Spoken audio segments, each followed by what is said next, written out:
Bonjour à chacun, vous allez bien? Wow! C'est timide là. Et il y a du monde, hein? Dites à ton voisin, vraiment je te trouve beau ce matin. Et belle, bien sûr. Dis-le à ton... Dis... En tout bien...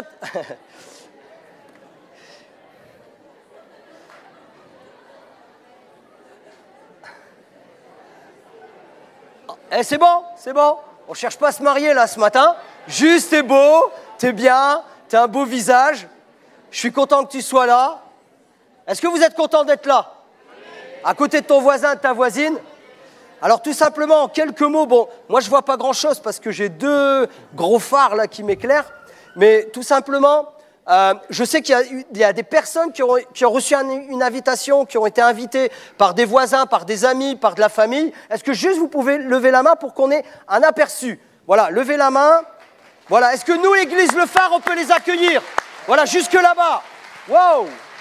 Des dizaines de personnes, on voit pas trop, hein. Voilà. Voilà, on peut. Un accueil chaleureux.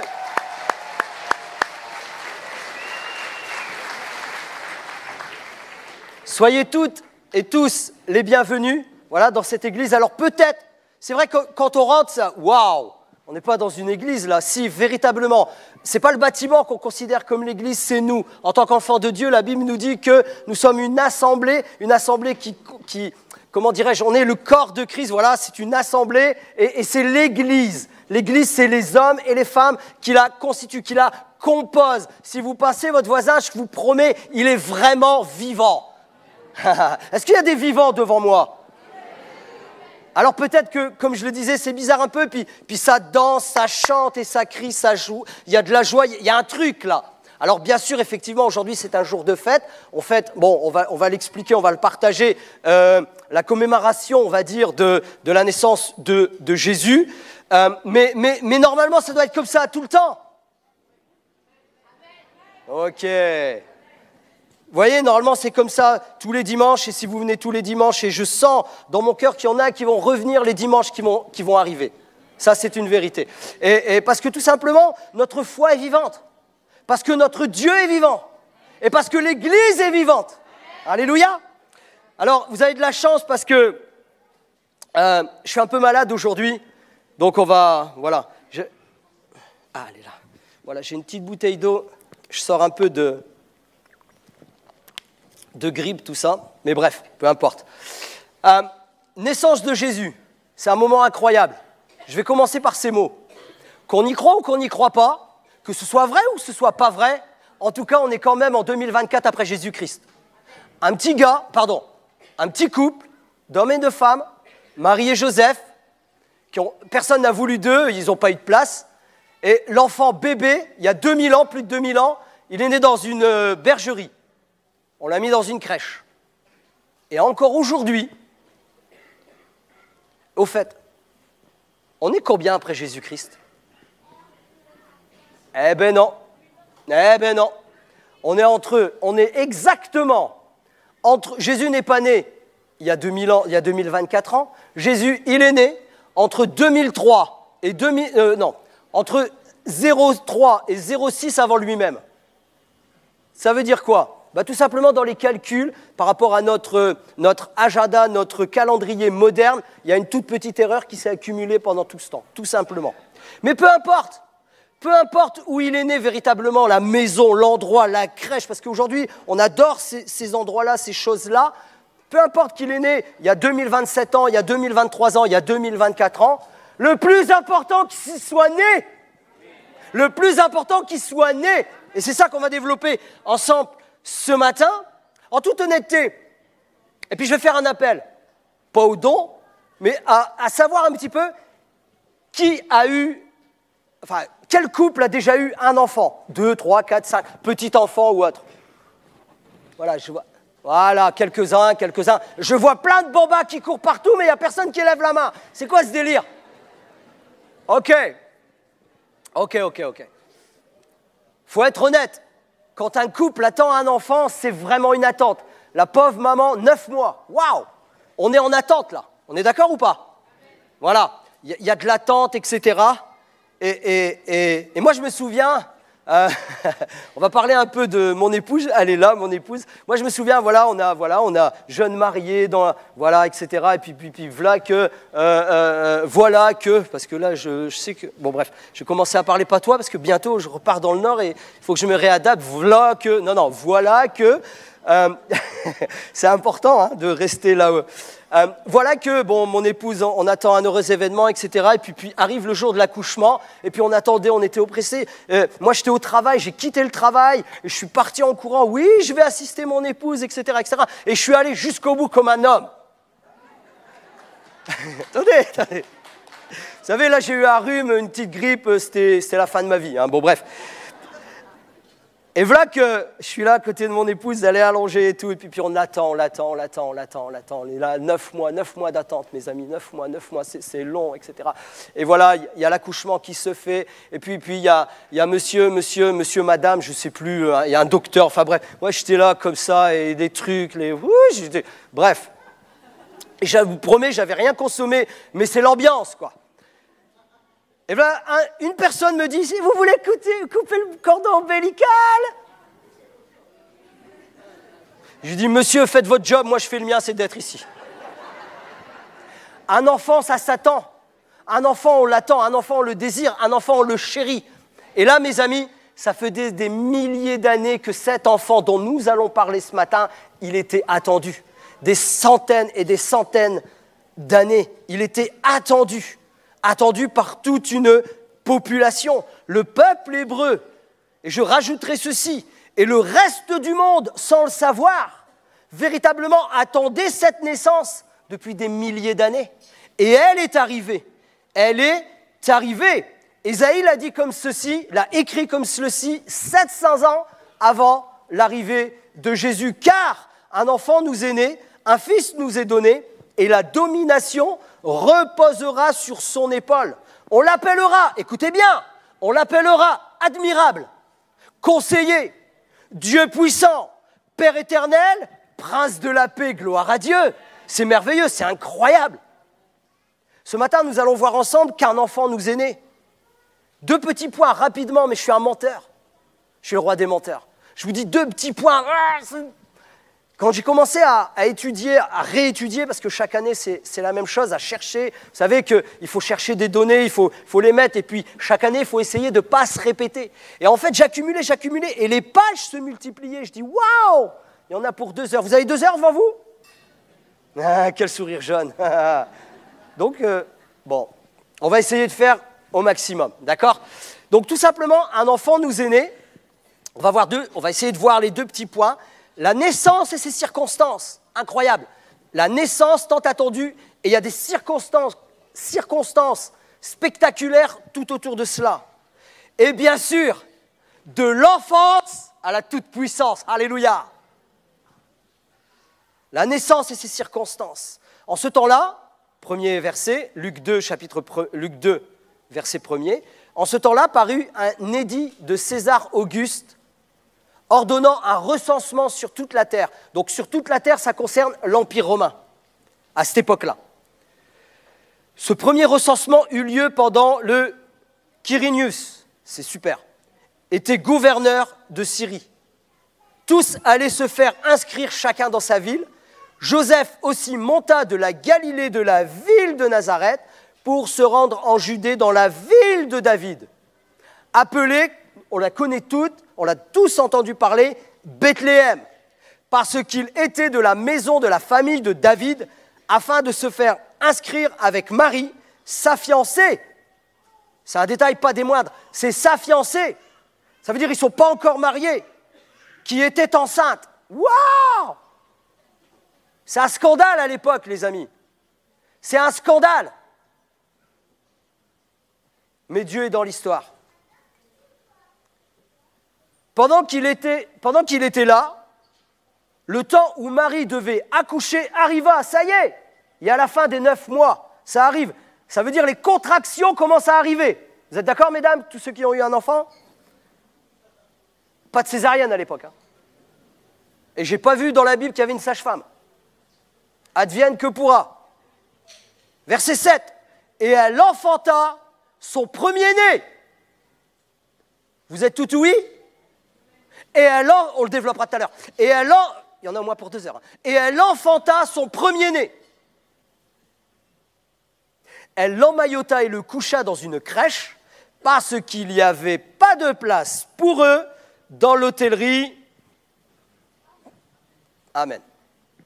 Dans la ville de David appelée Bethléem, parce qu'il était de la maison de la famille de David, afin de se faire inscrire avec Marie, sa fiancée, qui était enceinte. Amen. Tout ce qu'on va partager pendant ces quelques minutes, je vous rassure, il n'y aura pas 2 heures. Hein, pour les amis qui sont de passage parmi nous, qui sont en visite depuis la première fois, on va vraiment essayer de raccourcir. Et j'entends un grand Amen, c'est ça. Ok, non, dites pas Amen, s'il vous plaît. Amen, c'est acquiescer. Il ne faut pas acquiescer ce que je dis des fois. Pas ça en tout cas.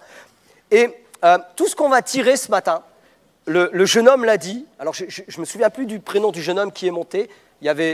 C'est Alban. Ouais, je m'en souviens bien alors, Alban, voilà. Et il a répondu, oui. Et puis la jeune fille qui est Aya, répétez son prénom. Angélique.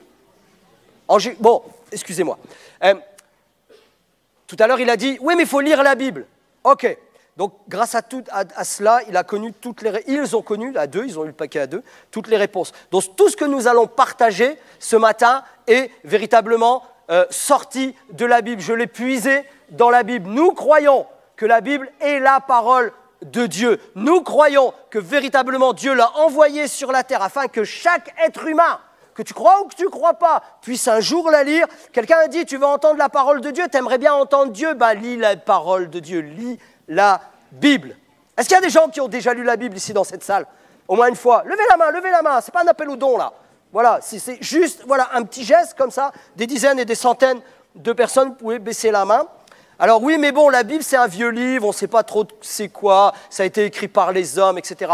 J'aurais 2 heures, 3 heures avec le pasteur Laurent, on pourrait même se relayer pendant des heures et des heures, véritablement vous exposer que c'est totalement faux. Effectivement, ça a été écrit par des hommes inspirés de Dieu. Bon, on a beaucoup plus de preuves que la Bible est vraie, qu'elle est authentique que bien d'autres choses. Donc là, je ne peux pas développer ce matin. J'aurais voulu, je suis frustré. Mais nous allons en puiser parce que la parole de Dieu, cette Bible-là, que je vous invite à lire, qu'on va vous offrir s'il faut à la fin du culte, cette Bible-là, il y a une des mentions qui traverse tout de la Genèse jusqu'à l'Apocalypse, c'est ce qu'on appelle des prophéties.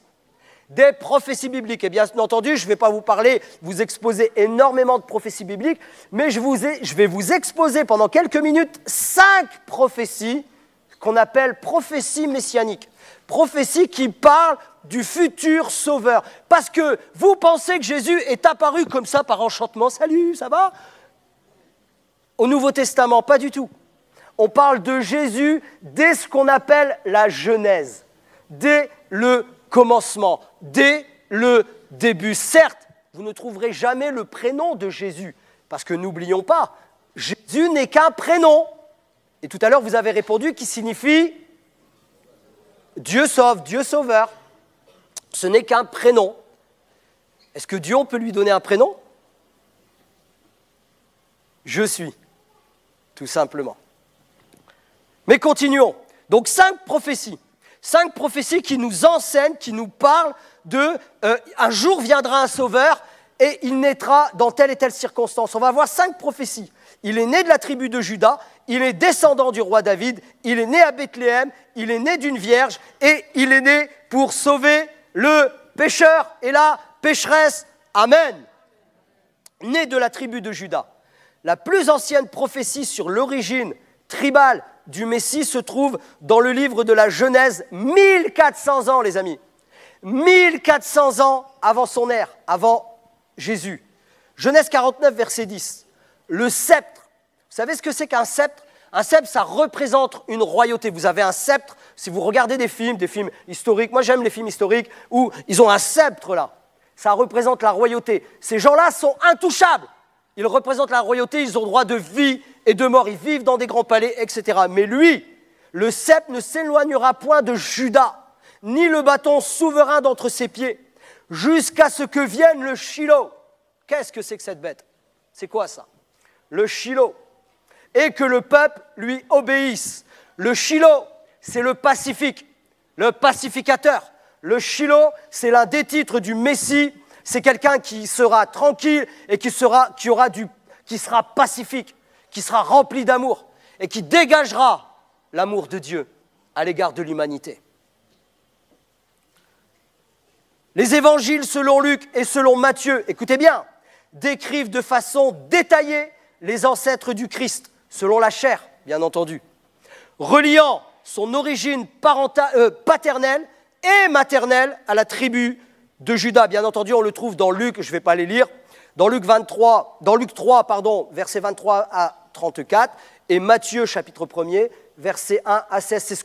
C'est ce que la plupart d'entre nous, quand on lit la Bible, ceux qui lisent la Bible, ils sautent quand ils tombent sur des généalogies, des listes de noms, des listes interminables. Mais à quoi ça sert ces choses-là ? Dieu, dans sa grande intelligence, véritablement l'a transmis, l'a communiqué. Pas pour vous, ça ne m'avance pas dans la foi de savoir que Jésus, que telle personne est descendant de telle ou telle personne, mais c'est pour prouver plus tard.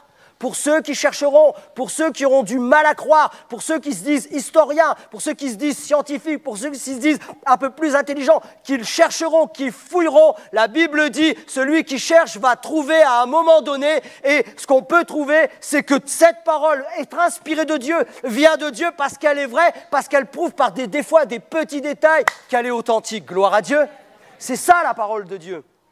C'est pour ça qu'il y a des généalogies et des descendants. Un fait remarquable de la providence divine, il n'y a aujourd'hui plus aucune trace des généalogies des tribus d'Israël, car elles furent complètement brûlées lors de la destruction de Jérusalem par les Romains en 70 avant Jésus, après Jésus-Christ. Je ne peux pas détailler l'événement. Pourquoi est-ce digne d'importance ? Car seul Jésus-Christ peut être donc le Messie. En effet, plus personne ne peut être identifié aujourd'hui comme provenant de la tribu de Juda. Or, Dieu Tout-Puissant a décrété que c'est de la tribu de Juda que devait naître le plus grand des rois. Ainsi, Jésus est le seul à pouvoir revendiquer être le Messie en accomplissant toutes les prophéties messianiques. Je le disais tout à l'heure, rien ne nous prouve aujourd'hui, j'ouvre la Bible, je la lis, même si elle m'inspire, même si elle me touche, qu'est-ce qui fait que la Bible, véritablement, on peut dire, on peut s'en appuyer, on peut avoir foi? Eh bien justement, la première chose, c'est la foi. Vous êtes d'accord avec moi? Il faut croire, tout simplement. Si vous avez des difficultés à ça, c'est pas grave. Dieu vous aime quand même et Dieu nous aime quand même. Alors cherche. Et je vais vous donner un deuxième point. Pourquoi ? Parce que tout simplement, elle répond à énormément de prophéties, on va en développer 5. Mais également, la Bible est le seul récit qui a été écrit par des personnes qui ne se sont jamais vues, qui ne se sont jamais rencontrées, enfin, beaucoup de personnes, pardonnez-moi, qui ne se sont jamais vues, qui ne se sont jamais rencontrées, sur une période de 1500 ans, et qu'elle ne se contredit nulle part. Et aucun écrit ne portait des preuves, on va dire, scientifiques. Mais dans les années 40-48, un petit berger qui se promenait là-bas en Palestine est tombé dans une grotte qu'on appelle la grotte de Qumran. Et comme vous êtes tous des virtuoses de l'Internet, Monsieur Google, allez sur Google et puis dites-lui, Monsieur Google, est-ce que tu connais Qumran? Et il va vous montrer, il va vous exposer véritablement tous les écrits que nous avons, que pas nous, moi je ne suis pas archéologue, que les archéologues, que les historiens ont retrouvés sur une période énorme, avec des écrits authentiques, en bonne qualité, qui vient avérer chaque fait de tout l'Ancien Testament, sauf d'un livre. Mais allez vérifier. Faites des recherches, c'est important de faire des recherches. Ça, c'était mon premier point. Il naîtra de la tribu de Juda. Né descendant du roi David. Qui est le roi David? Qui est le roi David? David, c'est l'histoire de Dieu. Dieu, quand il fait un truc là, j'aime cela. Il sort les gens de nulle part et il les fait briller. Waouh! Le roi David, c'est tout simplement... on va dire le rejeton, je ne sais pas si ça se dit ici, chez nous dans le Nord, ça se dit le rejeton, le dernier le mal-aimé. Vous savez, la chanson de Claude François, Je suis le mal-aimé. Bon, pour les plus jeunes, vous ne connaissez peut-être pas, pour les plus anciens peut-être. Je suis le mal-aimé. David, c'est un peu ça, je suis le mal-aimé, c'est le dernier de sa famille. Il est berger très jeune, hein, 14, 15, 16 ans, il était seul, il gardait les moutons à l'extérieur, bref, et il devient, je fais vite, hein, Goliath, c'est lui qui le tue, et il devient roi. Incroyable, il devient roi d'une nation. Et Dieu l'avait déjà prophétisé bien avant que ce sera la descendance de Juda et spécifiquement du roi David. Au VIe siècle, avant Jésus-Christ, le prophète Jérémie déclarait, Jérémie 23, verset 5, « Voici les jours viennent, dit l'Éternel, je susciterai à David un germe juste, il régnera en roi, prospérera, il pratiquera la justice et l'équité dans le pays. » Les Juifs, écoutez bien, les Juifs avaient cette attente. C'est pourquoi certains, peut-être vous connaissez cette histoire, ce qu'on appelle les rameaux, vous connaissez pour ceux qui sont un peu traditionnels, il y a les rameaux, acclamèrent Jésus, certains donc acclamèrent Jésus quand Jésus est rentré dans Jérusalem, assis sur un âne, et il a été accueilli tout simplement avec cette parole, Matthieu 21, verset 9, « Hosanna, sois le bienvenu au Fils de David, béni soit celui qui vient au nom du Seigneur, Hosanna dans les lieux très hauts, Amen. » Ils ont reconnu, en l'acceptant comme ça sur un âne. Alors pourquoi il était monté sur un âne? Ah, parce que tout simplement, quand un roi, encore une fois, une particularité sur sa royauté, c'était un gars comme un autre, hein, mais il était reconnu comme roi, il monte sur un âne, et quand un roi venait dans une ville importante d'un autre royaume, il devait rentrer il y avait deux possibilités de rentrer sur un animal, soit sur un âne, soit sur un cheval. Quand il montait sur un âne, ça veut dire qu'il venait en paix dans la ville. Mais quand il montait sur un cheval, il venait en guerre. Et là, la Bible nous dit que Jésus est rentré sur un âne. Et ils l'ont reconnu fils de David, né de la descendance du roi David. On va parler de Bethléem. Je vais vous dire un nom. L'objectif, je n'ai pas mis sa tête parce que je ne veux pas rentrer dans des polémiques, etc., même s'il n'entendra jamais parler de moi. Ce n'est pas grave. Qui connaît Michel Onfray? Bon, personne. Michel Onfray, et vous allez voir que vous le connaissez si vous êtes déjà tombé sur CNews ou des autres choses, c'est un monsieur très intelligent, c'est un philosophe très moderne, il a des cheveux très blancs, des belles lunettes, il parle très bien, il est très charismatique, il passait à l'époque dans une émission que je regardais, On n'est pas couché, il passait souvent, il y avait des débats, énormes débats, etc. J'aime bien sa façon de débattre, mais c'est un super antichrist. Alors, ce n'est pas antichrist, non, il défend son point de vue et celui-ci, Christ n'a jamais existé, c'est prouvé historiquement, etc. Sauf qu'il ne veut jamais débattre avec des vrais historiens. Comprenez? Martial, on fait une entracte, 2 secondes. Allez, souriez à votre voisin, là.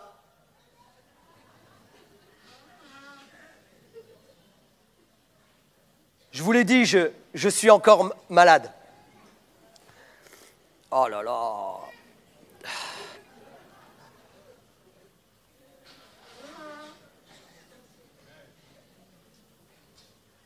Ok. Excusez-moi. Wouh! Vous êtes toujours avec moi? Vous avez pitié de moi, compassion de moi? Alléluia. Il y en a que 8 qui ont dit oui. Né de Bethléem. Né de Bethléem. Monsieur Michel Onfray, donc, il ne croit pas que même... Bon, il ne croit pas que Jésus a existé, il veut détruire les preuves historiques, scientifiques ou autres que nous avons, les écrits différents, parce que vous savez qu'on prouve... on prouve. Je dis d'abord, c'est une histoire de foi, mais après on peut prouver par plein de choses que Jésus existait au niveau de l'histoire, au niveau de l'archéologie, au niveau des écrits aussi qui ne sont pas chrétiens et qui ont été diffusés partout. Voilà, et il détruit ça. Bon, il y a le droit d'avoir tort, ça c'est pas un problème, mais bon, voilà, ce matin je voulais le citer parce que peut-être sur les réseaux sociaux il tourne beaucoup, etc., avec des débats, etc., mais c'est pas grave. Et il dit que même Nazareth n'a jamais existé, même que Bethléem n'a jamais existé. Monsieur Onfray, voilà, si vous m'entendez, je ne sais pas si vous allez m'entendre, mais voilà. Il faut savoir que selon la parole divine déjà donnée par le prophète Michée, entre 700 ans et 686 ans avant Jésus-Christ, le Messie ne naîtrait pas dans la capitale d'Israël, c'est-à-dire Jérusalem, ni dans une grande ville. Mais la Bible nous disait, il naîtra dans une ville nommée Bethléem. Voici le verset que nous allons lire, Michée 5, verset 2. « Et toi, Bethléem, Ephrata, Ephrata, c'est lieu de fécondité.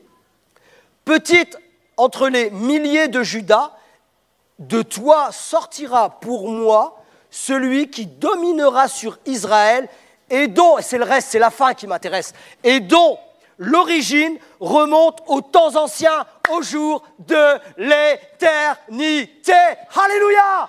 De l'éternité! Alléluia! Pourquoi tu t'excites comme ça, là, quand tu as un mot éternité? Le mot éternité signifie sans commencement ni fin. Sans commencement ni fin. Sans commencement, j'ai pas de fin, moi non plus. Sans commencement ni fin.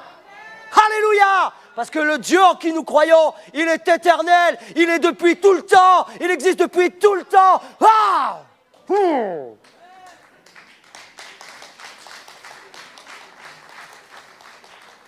Et ce Dieu-là qui est éternel, inaccessible, la Bible nous dit qu'il s'est fait homme et il est né à Bethléem.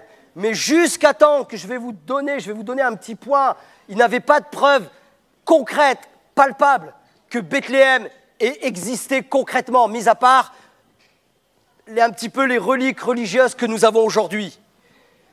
Il y a un premier objet qui a été trouvé, un objet ancien qui constitue la preuve tangible de l'existence de la cité de Bethléem qui est mentionnée dans la Bible. C'est mentionné dans la Bible beaucoup plus tard, des siècles plus tard, on a trouvé de l'archéologie, qui a été découvert récemment à Jérusalem en 2012 exactement. Précise l'autorité israélienne, c'est pas n'importe qui, c'est Israël, les gars israéliens des Antiquités dans un communiqué, ils ont exposé les choses. Il faut savoir qu'en Israël, ça faut le savoir, on nous parle toujours, voilà, il y a la guerre, et c'est vrai qu'il y a des problèmes, et c'est vrai qu'il y a beaucoup de problèmes, voilà, et ça, voilà. Mais tous les jours, toutes les semaines, tous les mois, toutes les années, on trouve énormément de choses qui viennent concrétiser la parole de Dieu. Ça, c'est important. Je fais un petit détail, mais ça, c'est très important. Et à ce moment-là, les gars trouvent dans Jérusalem, ils fouillaient, ils ne savaient pas ce qu'ils allaient trouver. Ils ont trouvé une toute petite pièce. Une toute petite pièce, pour nous, on peut la mettre, Marie-Christine, si tu veux bien. Une toute petite pièce, et vous allez tous reconnaître l'écriture qu'il y a dessus. Pasteur Laurent. Ok. Jusqu'avant de trouver cela, on n'avait pas réellement de preuves que Bethléem a existé. En fait, il faut savoir ce que c'est. Ça, c'est un seau. C'est un seau qu'on poinçonne et qu'on avait le droit d'acheter. D'ailleurs, je vais vous lire le reste, ça sera beaucoup plus simple. L'objet est une pièce en argile utilisée pour apposer un seau sur les documents ou d'autres objets. Pour nous, ça ne veut rien dire, mais c'est très important à cette époque-là. Il a été mis au jour durant les travaux d'excavation sur le site dit de la cité de David, situé en contrebas des murailles de la vieille ville de Jérusalem, sur le sceau qui mesure environ 1,5 cm. Et ce que vous voyez comme inscription, c'est le nom de Bethléem qui est écrit en ancien hébreu. C'est la première fois que le nom de la cité apparaît en dehors de la Bible dans une inscription datant du premier temple juif, Ce qui prouve que Bethléem était bien une localité du royaume de Juda, voire d'une période antérieure, explique M. Élic Churcron, directeur des fouilles de l'autorité. Jésus un jour a dit une parole extraordinaire. Vous savez, quand il est rentré dans Jérusalem, il était monté sur un âne, ils ont crié Hosanna, fils de David, et les religieux sont venus, ils ont dit « Fais-le taire !» Et il a dit ceci. Alléluia! Wouh! Il a dit ceci. Quand les hommes arrêteront de dire qui je suis, remets ma pierre. Merci Marie-Christine. Ce sont les pierres qui crieront. Ce sont les pierres qui crieront. Alléluia! Ah!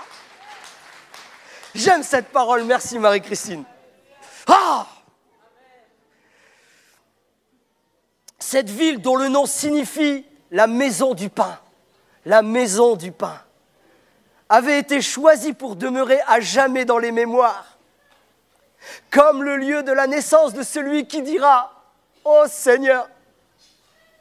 Dans Jean chapitre 6, verset 48, il dit ceci, Jésus. « Je suis le pain de vie. Vos pères ont mangé la manne dans le désert et ils sont morts. C'est ici le pain qui descend du ciel, afin que celui qui en mange, mon ami, qui que tu sois ce matin, ne meure point. Je suis le pain vivant qui est descendu du ciel. Si quelqu'un, peut-être c'est à toi qui parle ce matin, si quelqu'un mange de ce pain, il vivra éternellement. Et le pain que je donnerai, c'est ma chair, c'est ma vie. Je la donnerai pour toi, fils, fille, enfant, jeune homme, jeune fille, papa, maman. Je te donnerai ma vie que je donnerai pour la vie de chaque être humain, la vie du monde. Alléluia!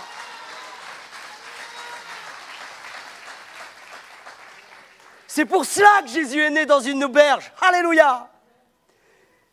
Et la prochaine, c'est « il est né d'une vierge ». Oh non, mais ça, jusque-là, ça suivait. Jusque-là, c'était bon. Jusque-là, t'es OK, t'es un peu machin et tout. OK. Mais là, arrête de me raconter des carabistous, là. Né d'une vierge. Vous fumez quoi, ici? Et pourtant, ça fait des milliers d'années qu'on le dit. Près de 7 siècles avant Jésus-Christ, Ésaïe prophétisa. C'est pourquoi, Ésaïe 7, verset 14, c'est pourquoi le Seigneur, lui, vous donnera un signe. Voici, la Vierge concevra et elle enfantera un fils et elle l'appellera le nom d'Emmanuel. Notons que les miracles à cette époque-là étaient très rares. Je suis convaincu, même Ésaïe, quand il a écrit ça, pour lui, c'était un non-sens. C'est pas logique. Mais comme il a été inspiré par Dieu, conduit par Dieu, dirigé par Dieu, il a écrit quand même.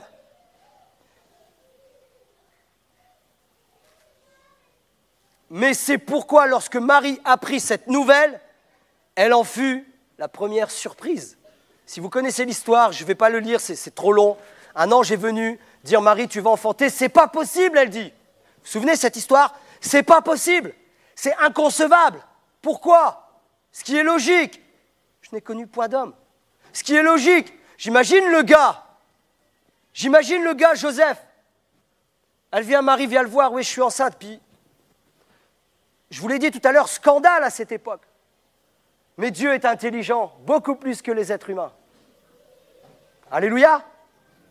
Dieu avait averti Joseph, t'inquiète Joseph. Bon, c'est moi qui parle comme ça. Hein. T'inquiète! Il n'y a pas de problème, Joseph. C'est juste un miracle de Dieu. La Bible nous dit que le Saint-Esprit a couvert Marie et elle est devenue enceinte. S'il vous plaît, me dites pas comment, je n'étais point là.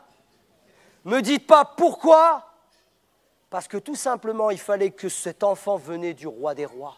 Du ciel. Il ne fallait pas qu'il n'ait, peut-être la plupart d'entre de ce qu'on entend à la télé, des médias, Jésus est né ce jour-là. Non, nous allons voir après que Jésus est de toute éternité. Et ce jour-là, il s'est incarné. Et il est devenu enfant. Il est né. Il est devenu bébé. Il était adolescent. Et également, après, il est devenu adulte. Et la Bible nous dit qu'il est mort vers à peu près 33 ans, mais il est ressuscité quelques jours après. Mais continuons, je sais que ça commence.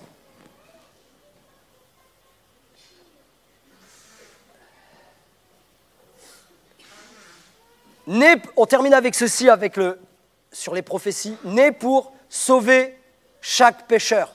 Pour finir, à Noël, nous célébrons le Christ. Né pour sauver le pécheur. Né pour mourir à notre place. Ce si grand salut fut prophétisé également dans le Nouveau Testament par un homme qui s'appelait Zacharie, le père de Jean-Baptiste. Luc 1er, versets 67 à 71. Béni soit le Seigneur, le Dieu d'Israël, de ceux qu'il a visité et racheté son peuple, et nous a suscité un puissant sauveur dans la maison de David, son serviteur, comme il l'avait annoncé par la bouche de ses saints prophètes des temps anciens, un sauveur nous délivre. C'est pour la raison qu'on a donné à l'enfant, Matthieu 1, verset 21, le nom de Jésus, c'est lui qui sauvera son peuple de ses péchés. Amen. Jésus signifie Dieu sauve, Dieu sauveur. Mais la plupart du temps,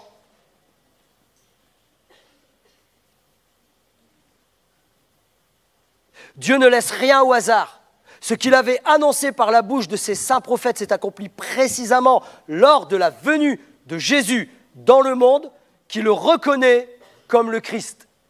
Qui le reconnaît comme le Christ, c'est-à-dire roi de Dieu. Puisque la véracité des prophéties messianiques fut absolument, et il est important, fut absolue, l'entièreté des prophéties fut absolue. Il est important de s'arrêter quelques instants et de réfléchir sur la personne de Jésus, sur son message, sur ses enseignements, sur ses actions, sur sa mort sur la croix et également sur sa résurrection. Juste là, peut-être ce matin, tu te dis « Ouais, mais je suis venu visiter, machin. » Oui, non, mais réfléchis quelques secondes, quelques instants. Tout à l'heure, je le disais, elle enfanta son premier-né. Et je n'ai pas envie de m'arrêter beaucoup là-dessus. Pour moi, c'est clair, ça sous-entend que Jésus, plus tard, a eu des frères et sœurs. La tradition nous dit non, c'est des cousins. Ouais, des cousins. Et voici une preuve biblique. Matthieu 12, verset 46, comme Jésus s'adressait encore à la foule, voici sa mère et ses frères qui étaient dehors, le cherchaient et cherchèrent à lui parler. Ok. Marc, chapitre 6, verset 3, n'est-ce pas le charpentier? Ils étaient tellement étonnés par ce qu'il disait, par ce qu'il proclamait, par ce qu'il discutait, par ce qu'il partageait. Et la Bible nous dit aussi souvent qu'il avait une autorité très particulière. N'est-ce pas le charpentier, le fils de Marie, le frère de Jacques, de Jos, de Jude et de Simon? Et ses sœurs ne sont-elles pas ici parmi nous? Je voulais développer ce petit point pour démontrer que tout simplement le premier-né, Marie, même si je la respecte, et souvent nous on nous dit « Ouais, mais vous ne croyez pas en Marie là ?» Qui c'est qui a dit qu'on ne croyait pas en Marie? C'est un sacrilège ça. On croit en Marie. Si je demande à... Moi je crois en Marie, juste je ne la prie pas. C'est une petite nuance. Vous voyez ce que je veux dire? Oula, j'ai perdu des gens là. On respecte Marie, on aime Marie. Elle a porté Jésus, elle a été choisie parce qu'elle était de la lignée de ce que je vous ai dit tout à l'heure, du roi David. Son mari également était d'une lignée du roi David. Ils ont été choisis par Dieu. Ils ont été choisis par Dieu. D'ailleurs, elle l'a dit, je ne mérite rien, mais Dieu mon sauveur. Et elle a quand même dit le jour des noces de Canaan, faites tout ce qu'il vous dira. Alors écoutons-le, appliquons-le. Merci pour la tradition. Vous savez qu'il y a deux façons, pour moi, pour Olivier, il y a deux christianismes. Ah bon? Il y a deux christianismes. Un christianisme traditionnel, avec des choses qui ont été rajoutées au fur et à mesure des siècles, et un deuxième christianisme biblique, christocentrique et applicable selon une seule, c'est la parole de Dieu. Est-ce qu'il y a des hommes et des femmes qui sont d'accord avec moi ce matin? Voilà, la parole de Dieu, c'est la chose la plus importante. Mais rapidement, parlons, c'est vrai qu'on l'a chanté, on l'a vu tout à l'heure, il y a quelques personnes qui ont été témoins véritablement de la naissance de Jésus. Mais c'est incroyable, de la naissance de Jésus qui est le Christ. Les premiers témoins, nous l'avons vu tout à l'heure, ce sont les bergers. Ben dis donc, il s'en est choisi des bons témoins. Ça correspond exactement avec sa naissance. Vous vous rendez pas compte, on parle d'un roi. Et je rajouterai le roi des rois. Il n'y a personne qui est au-dessus de lui. Vous êtes d'accord avec cela? Je regarde l'heure quand même. Je vois des montres qui s'agitent et tout. Je vous l'avais dit 2 heures. Hein. Ok, il y a moins de rire là. Hein. Les bergers. Il est né, Jésus est né humblement. Jésus est né comme roi à l'écart. Jésus est né dans une crèche. Je le dis, on est encore dans un coin paumé. Pardonnez-moi, peut-être vous venez de Bethléem, vous connaissez. Bon, dans un coin paumé. Si on connaît Bethléem, c'est parce que Jésus est né là-bas. Hein. Et il s'est pris des témoins, enfin pas lui, mais Dieu a voulu que ce soit des bergers. Et la Bible nous dit que les bergers étaient dans les champs. Ils travaillaient. Pourquoi tu as choisi des bergers? Parce que tout simplement, c'était des hommes comme vous et moi. C'était des hommes et des femmes comme chacun d'entre nous, quel que soit notre niveau social, quel que soit notre... Peu importe, je ne parle pas de ça. C'est des hommes, des gens comme vous, comme moi, qui avons une vie, qui sommes terriens, qui avons des difficultés, qui avons des hommes normaux. Et vous savez, la particularité, c'est que si ils avaient quelques années plus tard ou quelques semaines plus tard dû témoigner devant un tribunal, est-ce que véritablement c'était ce Jésus? Est-ce que vous l'avez vu? Est-ce que vraiment c'était lui? Je vais vous dire quelque chose. Leur témoignage n'aurait pas été pris en compte parce que justement, ils étaient bergers. Et moi, j'y vois, waouh, la main et la grâce, l'amour de Dieu à l'égard de chacun d'entre nous, qui peut-être, dans nos milieux, dans nos affaires, nous sommes parfois, des fois, mis de côté, rejetés, se sentir éloignés, se sentir incompris. Mais ce qui est extraordinaire, c'est que ce Dieu d'amour, peut-être que tu crois qu'il est éloigné, se rapproche de toi ce matin et te dit, par Jésus, sache que tu es important à mes yeux. À partir d'aujourd'hui, je veux te le dire, mon ami, qui que tu sois, je ne vous vois pas tous là, j'aimerais bien vous voir. Non, on reste comme ça. Après, je vois les grimaces et tout. Dieu t'aime. Dieu t'aime d'un amour éternel. Dieu t'aime d'un amour qu'on ne peut même pas mesurer. Il a choisi aussi un vieux monsieur, Siméon, qui était là depuis des années dans le temple et il servait Dieu.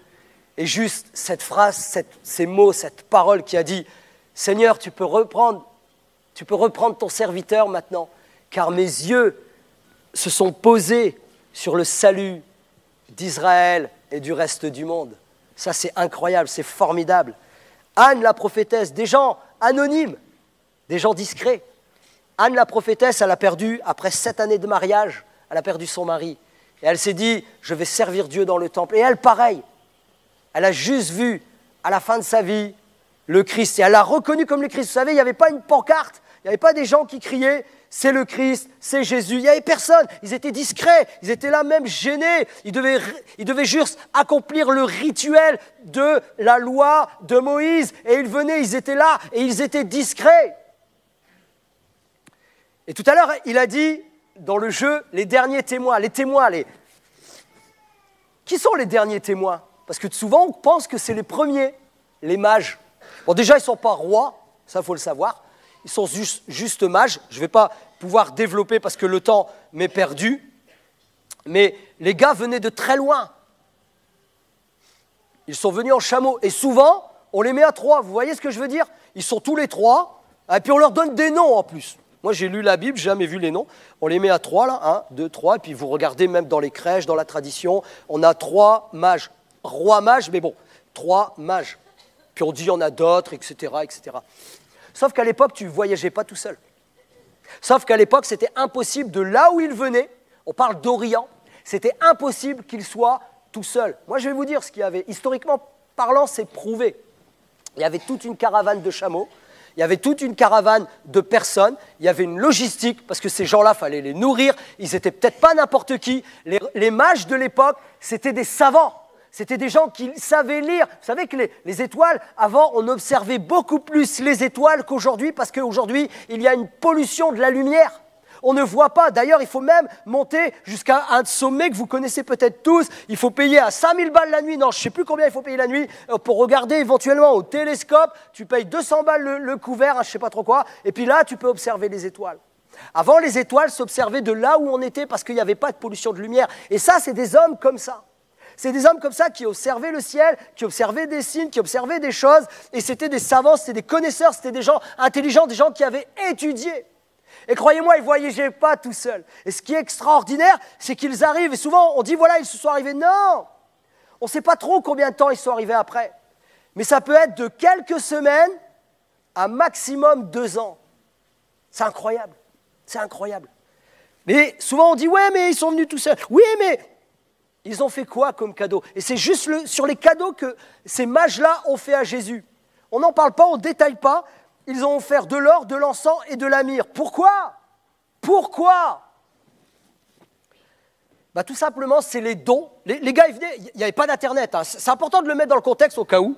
Vous croyez qu'il n'y avait pas d'Internet, il n'y avait pas de journaux. Je ne sais pas si le pigeon voyageur existait déjà à l'époque. Bref, il n'y avait pas de communication. Mais de loin, ils sont venus, parce que juste, ils ont observé une étoile, il se passe un truc, il se passe quelque chose. Il faut qu'on y aille. Et ils sont arrivés avec de l'or, de l'encens et de la myrrhe. C'est tout simplement des dons dignes d'un roi. On offrait ça pas à n'importe qui, à un roi. Les dons dignes d'un roi. Une telle adoration de la part de non-juifs revêtait aussi une signification prophétique. La Bible, écoutez bien, on va terminer après avec ceci. Allez, faites-le. On va terminer après avec encore 2-3 versets. La sécurité, fermez les portes à clé, s'il vous plaît. Je garde ces gens-là en otage. Non, quelques minutes encore. La Bible, 1 millier d'années avant, écoutez bien, elle écrit ceci. C'est le roi Salomon, le fils de David, qui écrit ça. Il ne sait pas ce qui va se passer, mais il est tenté d'écrire cela. Psaume 72, verset 10. Les rois de Tarsis, donc ils vont venir de loin, et des îles, paieront des tribus. Les rois de Séba et de Saba offriront des présents. La Bible nous dit également dans Ésaïe, 700 ans avant Jésus, « Tu seras couverte d'une foule de chameaux, de dromadaires, de Madian et d'Épha. Ils viendront tous du Séba, ça veut dire de l'Orient.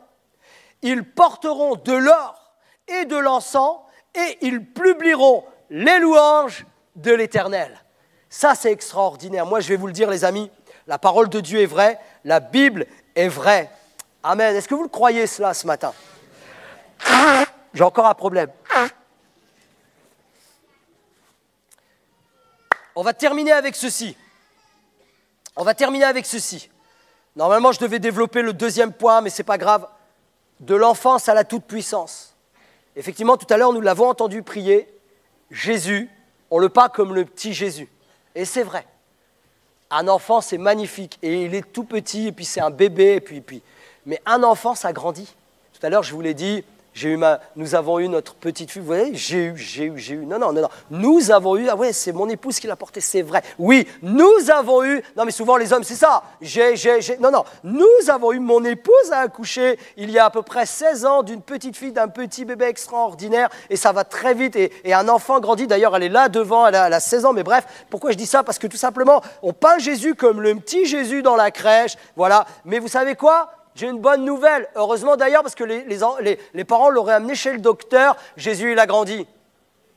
Jésus, il est devenu un enfant, il a commencé à marcher, il est devenu un adolescent. Il a même eu des petits soucis à son adolescence, mais là, je ne peux pas te développer ce matin. Jésus a eu des soucis à son adolescence. Tu racontes quoi? Je le dis. Sa mère a dit, mais pourquoi nous as-tu fait cela? Jésus, il a disparu pendant 3 jours de sa famille. Mais pourquoi tu nous as fait cela? Sa mère a dit. Mais moi, je le bute. Enfin, bon, je vais me reprendre. Je mets une baffe, quoi. 3 jours, les amis. 3 jours. Je peux parler à ma fille? Disparaît 3 jours, tu vas voir. Vous comprenez ce que je veux dire? Jésus, il a grandi. Jésus, il a évolué. Et à un moment donné, Jésus a eu 30 ans. Et la Bible nous dit, et c'est à ce moment-là que tout a commencé, c'est à ce moment-là que Jésus, à ce qu'on a appelé, il est rentré dans son ministère public. Les gens ont commencé à entendre parler de lui parce qu'il prêchait, parce qu'il communiquait, parce qu'il priait pour les gens. Les gens, ils étaient guéris. Et à la fin, 3 ans et demi à peu près, à la fin, il a été crucifié sur une croix. Et on croit que l'histoire s'est arrêtée là, mais au bout de 3 jours, par des prophéties, venez à Pâques, mais venez avant quand même, venez à Pâques et puis on va vous le développer, vous le montrer. Et puis 3 jours après, il est ressuscité. Mais ce n'est pas là où je veux m'arrêter. Je voulais le développer, mais ce n'est pas grave. On va passer à autre chose. On va passer à la fin, on va passer à la conclusion. Il n'y a pas très longtemps, bon, on l'a déjà dit ici, mais je veux m'appuyer sur ça. Et puis il y a les internautes, peut-être l'ont vu. Il n'y a pas très longtemps, Monsieur Nicolas, il y a quelques mois, je crois, Monsieur Nicolas Sarkozy a été interviewé. C'est une interview lambda, normale, où il a dit « Laissez-moi faire mon truc là, wow !» On lui a posé la question « Avec qui, Monsieur le Président, aimeriez-vous manger si on avait une baguette magique ?» Et eux, ils s'attendaient à des noms, etc., etc. Incroyables, hallucinants, etc. Et lui, il a dit « Avec Jésus, je l'ai, j'ai pas besoin de personne. Jésus !» J'imagine un petit peu les athées autour. De quoi tu nous parles? De qui tu parles là? Oui, moi je veux Jésus là. Gardez les autres, donnez-le à d'autres. Moi je veux Jésus. Ouais, mais pourquoi? C'est quoi ton point là? Pourquoi? Et vous savez, il y a du bagou et tout. C'est Monsieur le Président, c'est pas n'importe quel gars quand même. Et je parle pas politique. Retirez la politique, s'il vous plaît. Je parle de l'homme, je parle du gars, je parle de... Voilà, où il parle de Jésus. Pourquoi? Bon, il a quand même confessé, voilà, je suis traditionnel, catholique, d'histoire, je ne suis pas pratiquant, mais Jésus. Et c'est la continuité qui m'a interpellé. Il a dit des vérités authentiques. Il a dit ceci. Il est loin d'être bête, M. Nicolas Sarkozy. Moi, je vous le dis. Oh, j'ai dû dire des choses mauvaises sur lui. Et je demande pardon même à mon Seigneur. Mais je demande pardon. Mais il n'est pas bête, ce gars-là. Il a dit, oui, Jésus. Pourquoi Jésus? Jésus. Jésus, on dit de lui qu'il est né il y a 2000 ans dans une petite crèche perdue, paumée. Peut-être lui, vous savez, dans 100 ans, on ne parlera plus de M. Nicolas Sarkozy. Peut-être même dans 50 ans. D'ailleurs, c'est même peut-être un coup de pub qui s'est... Avec les médias qu'on a aujourd'hui, c'est incroyable. Et pourtant, les gens sont vite oubliés. Je pourrais vous demander les noms des présidents de la République depuis la Première République? Ah, personne ne le saurait. À part Kevin. Mais à part ça, je l'ai mis dans le trou ce matin. À part lui, il n'y a pas grand monde. Pourquoi je dis ça? Il dit ceci, M. Nicolas Sarkozy. Il dit Jésus, il est né dans le fin fond d'une étable, perdu, il n'avait rien, il connaissait personne. Il a eu, et après il dit ce que je voulais dire, il a eu 3 ans de ministère public. 3 ans. Le gars, excusez-moi du terme que j'emploie pour Jésus, le gars, il n'a jamais rien écrit. Il n'a jamais rien revendiqué. Il a juste exposé des choses en lesquelles véritablement il était imprégné. Et 2024 ans après, on parle encore de lui et des milliards de personnes sur la terre croient en lui. Alléluia! Des milliards de personnes aujourd'hui vont fêter Noël. Aujourd'hui, on veut nous interdire de fêter Noël. Je vais le dire à la République. Interdisez-nous de fêter Noël. C'est là qu'on ira prêcher. C'est là qu'on va se rebeller. C'est là qu'on va faire les choses. Parce que Jésus est vivant. Nous le déclarons. Jésus est sauveur. Jésus est Seigneur. Jésus est rédempteur. Jésus, il est mort, mais il est ressuscité. Alléluia. Osez un cri de joie ce matin. Osez un cri de joie ce matin.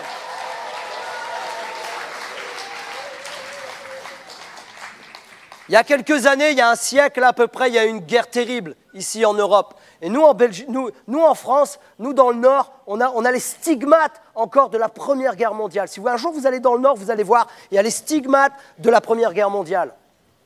Et il y a un film, il y a quelques années, qui est sorti basé sur des faits réels, basé sur une vraie histoire. La première année, le premier Noël, en 1914, pendant les champs de bataille, les gens se tuaient, se fracassaient. On parle de centaines, de milliers de morts par jour. Et à un moment donné, Noël est arrivé. Parce que vous savez, dans la tête des gens à l'époque, ils pensaient être rentrés pour Noël. Je ne sais pas si vous avez déjà entendu cela. Vous savez ce qu'ils ont fait? Ça a pété de partout. Il y a un commandant allemand, un chef également français. Ils se sont retrouvés, ils ont demandé à discuter, à partager. Il y avait une chanteuse, il y avait un musicien, et ce soir-là, c'est la folie de l'homme. Et ce soir-là, juste parce que c'était Noël, vous savez ce qu'ils ont fait? Ils ont arrêté la guerre, ils ont arrêté le champ de bataille, ils ont dit c'est terminé, on va s'arrêter pour la nuit, et puis juste on va se réunir. Et vous savez ce qu'ils ont fait? Ils ont chanté des cantiques pour le roi des rois qui était né. Ils ont chanté des cantiques. Pourquoi je suis ému? Parce que tu es dans un champ de bataille. Parce que tu es en guerre avec toi-même depuis des années. Parce que tu es peut-être en guerre depuis des années avec ta mère, avec ton père. Peut-être tu es en guerre dans ton ménage, dans ton foyer depuis des années. Peut-être tu es en guerre intérieurement. Peut-être tu es en guerre avec ton voisinage. Peut-être tu es en guerre dans ta famille. Peut-être tu as une guerre qui te tourmente depuis des années et depuis des années. Ce matin, c'est le moment. Ce matin, c'est l'important de saisir d'eux. Ok, on a dit tout ça. Ok, c'était un petit peu marrant. Ok, c'était génial. Ok, il y aura encore un chant tout à l'heure.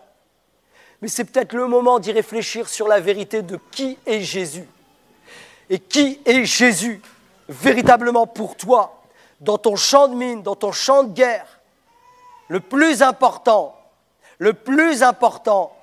un jour Jésus a dit, je vais partir.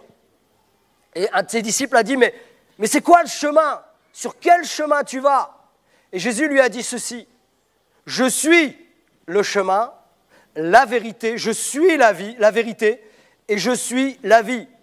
Et il termine par cette phrase, nul ne vient au Père que par moi. Je termine par une dernière citation. Et j'invite mon ami, où il est mon pianiste, mon ami le pianiste, à venir. Écoutez bien, ça, c'est la dernière, je vous le promets, c'est la dernière. Je vous l'avais dit, hein, bon, il n'y a pas eu 2 heures. C'est la dernière. C'est vraiment la dernière. On peut mettre la dernière image. Chacun de nous, les amis, est un aubergiste qui décide s'il y a de la place pour Jésus. Ce matin, ton cœur, ton âme, c'est comme une auberge. Mais en fait, c'est toi qui décides si dans cette auberge, si dans ton cœur, si dans ta vie, si dans cette tempête, si dans cette guerre, si dans cet acharnement, si dans ces moments terribles que tu vis depuis des années, où tu es sous l'oppression. Et j'ai une pensée. Peut-être tu as même pensé au suicide. Peut-être quelqu'un ce matin a pensé au suicide.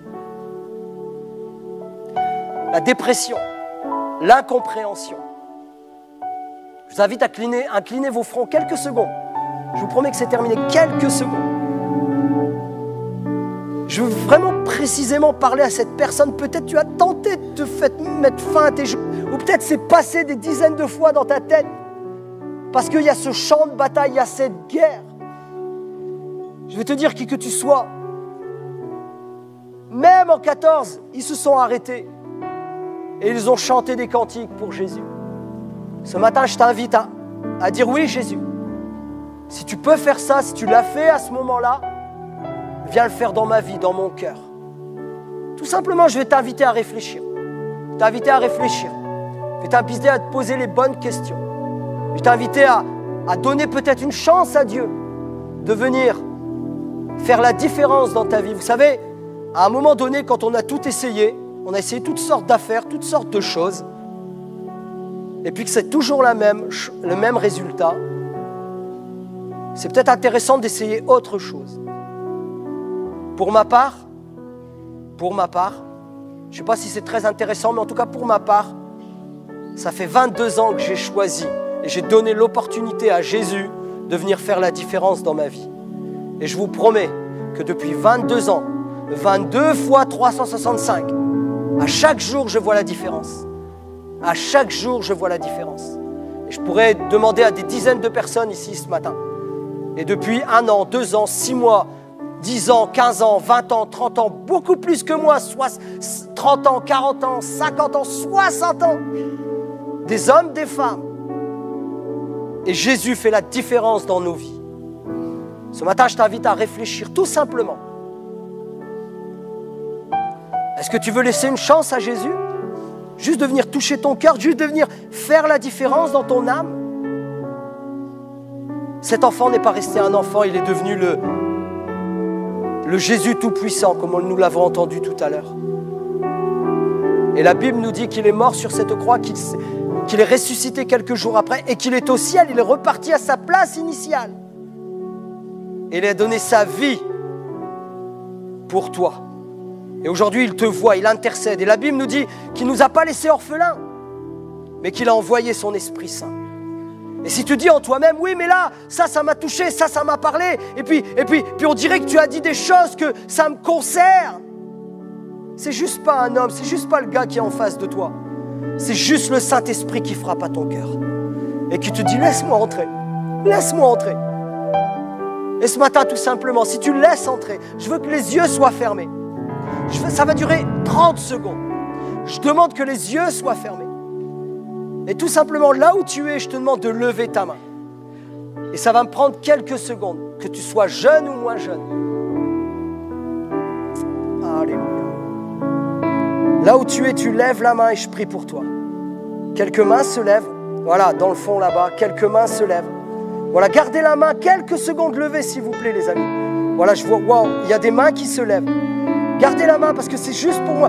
Une fois que vous avez à peine levé la main, même avant de lever la main, le Seigneur te voit, mais moi qui suis homme, laissez-moi quelques secondes. Je vous promets, je ne vous ferai pas venir devant pour aujourd'hui. Juste, je veux voir et je veux prier avec vous et pour vous. Et puis, il y a des dizaines et des dizaines et des centaines de personnes qui prient pour vous en ce moment. C'est un moment important. C'est un moment où tu fais la paix avec Dieu. Même des enfants lèvent la main. Jésus a dit, laissez venir à moi les petits-enfants, car le royaume des cieux leur appartient. Voilà, levez la main bien ou encore quelques secondes que je vois. Merci Seigneur, gloire à Dieu, gloire à Dieu. Je balaye toute l'assemblée. Merci Seigneur. Waouh, pardon, mais des mains se lèvent partout. Et moi, je suis toujours impressionné quand des hommes, des femmes acceptent Christ comme Seigneur et comme Sauveur. Seigneur, voilà, vous pouvez baisser la main et on va prier tous ensemble. Est-ce qu'on peut se mettre debout? Juste mettre debout. Juste on se met debout. Ça y est, pour ceux qui le peuvent, pour ceux qui, pardonnez-moi, pour ceux qui le peuvent. Juste on va prier ensemble. Tenez-vous la main, donnez-vous la main, donnez-vous la main. Tu pries pour celui qui est à ta droite. Tu pries pour celui qui est à ta gauche. On prend quelques secondes qui sont hyper importantes. Je vous promets, après on va manger. Après on va boire. Après on va discuter. Après on va partager. Mais ce moment-là, ce moment-là, croyez-moi, tu vas t'en souvenir. Et tu vas dire, j'ai bien fait de rester. Oh, il était long, mais j'ai bien fait de rester. Seigneur mon Dieu, je te prie de bénir les hommes et les femmes qui ont levé la main. Je te prie de les toucher, Seigneur. Je te prie de les renouveler, Seigneur. Les jeunes, les moins jeunes, les enfants. Je te prie de bénir particulièrement dans les cœurs et dans les vies, Seigneur. Rien ne t'est caché, Père. Tout est à découvert. Seigneur, pense les plaies de chaque cœur, pense les plaies de chaque vie. Renouvelle les forces, encourage, restaure ce matin. Dans le nom de Jésus. Merci d'intervenir. Merci d'agir. Merci Seigneur d'ouvrir les cœurs encore et qu'ils aillent plus loin avec toi, que ce n'est pas juste une main levée ce matin et dire oui Seigneur, merci pour cette expérience, mais je prie qu'ils repartent avec toi, qu'ils se posent des questions, qu'ils ouvrent ta parole et qu'ils trouvent des réponses. Saint-Esprit, je te prie de te manifester avec puissance dans chacun des cœurs, dans tous nos amis qui ont levé la main et tous ceux qui auraient dû lever la main ou qui ont été gênés de lever la main. Bénis-les, touche-les, poursuis-les, encourage-les, apaise-les et renouvelle-les dans le nom de Jésus. Dans le nom de Jésus. Dans le nom de Jésus. Dans le nom de Jésus. À toi soit la gloire, Seigneur. À toi la louange. À toi l'adoration. Merci, Seigneur. Merci, Seigneur. Merci, Seigneur. Dans le nom de Jésus. Amen. Amen. Avant de vous asseoir, dites, avant de vous asseoir, merci Seigneur. Avant de vous asseoir, dites à une ou deux personnes, tu es béni du Seigneur ce matin. Une, deux, trois personnes, tu es béni de Dieu ce matin. Tu es béni de Dieu ce matin. Tu es béni de Dieu ce matin. Un grand gloire à Dieu. Un grand gloire à Dieu.